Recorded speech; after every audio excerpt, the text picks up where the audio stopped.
let's say that f of x is equal to the absolute value of x minus 3 over x minus 3. And what I'm curious about is the limit of f of x, the limit of f of x as x approaches 3. And just from an inspection, you can see that the function is not defined when x is equal to 3.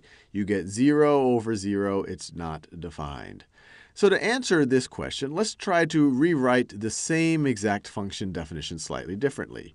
So let's say f of x is going to be equal to, and I'm going to think of two cases. I'm going to think of the case when x is greater than 3 and when x is less than 3. So when x is, let me do this in two different colors actually. When x, do it in green, it's not green. When x is greater than 3, what does this function simplify to?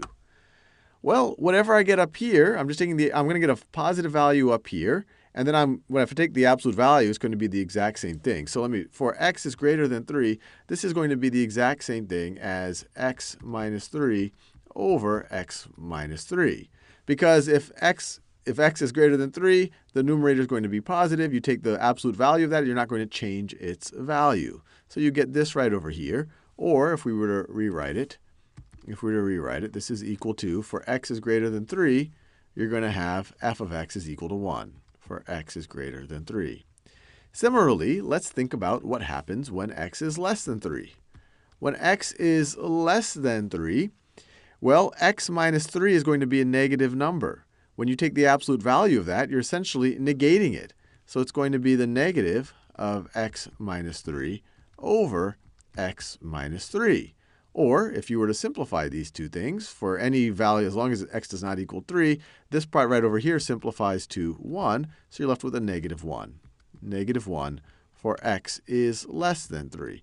And I encourage you, if you don't believe what I just said, try it out with some numbers. Try out some numbers, 3.1, 3.001, 3.5, 4, 7, any number greater than 3, you're going to get 1. You're going to get the same thing divided by the same thing. And try values for x less than 3. You're going to get negative 1 no matter what you try.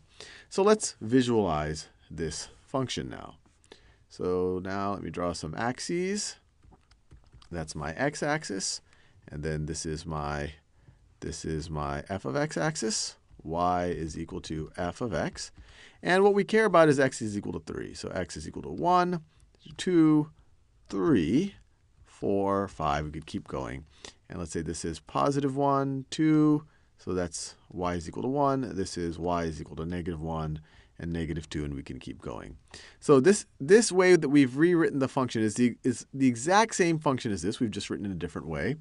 And so what we're saying is our function is undefined at 3, but if our x's are greater than 3, our function is equal to 1. So if our x is greater than 3, our function is equal to 1. So it looks like that, and it's undefined at 3. And if x is less than 3, our function is equal to negative 1. So it looks like, let me do it in that same color. It looks like this. It looks like this. Once again, it's undefined at 3. So it looks like that. So now let's try to answer our question. What is the limit as x approaches 3? Well, let's think about the limit as x approaches 3 from the negative direction, from values less than 3. So let's think about first the limit as x approaches 3. The limit of f of x as x approaches 3 from the negative direction.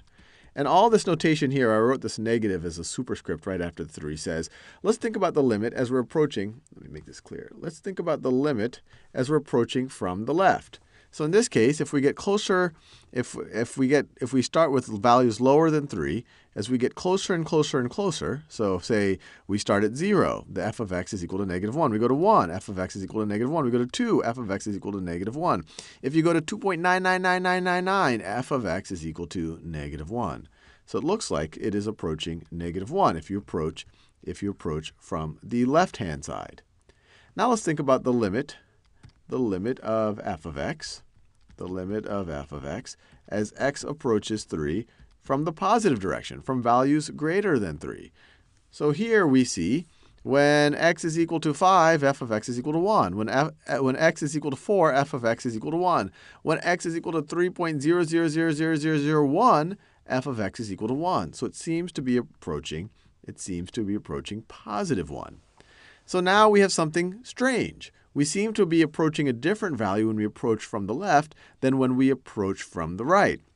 And if we're approaching two different values, then the limit does not exist. So this limit right over here does not exist. Or another way of saying it, the limit of, let me write this in a new color, have a little idea here. The limit of a function f of x as x approaches some value c is equal to L if and only if the limit of f of x as x approaches c from the negative direction is equal to the limit of f of x as x approaches c from the positive direction, which is equal to L. This did not happen here. The limit when we approached from the left was -1. The limit when we approached from the right was +1. So we did not get the same limits when we approached from either side. So the limit does not exist in this case.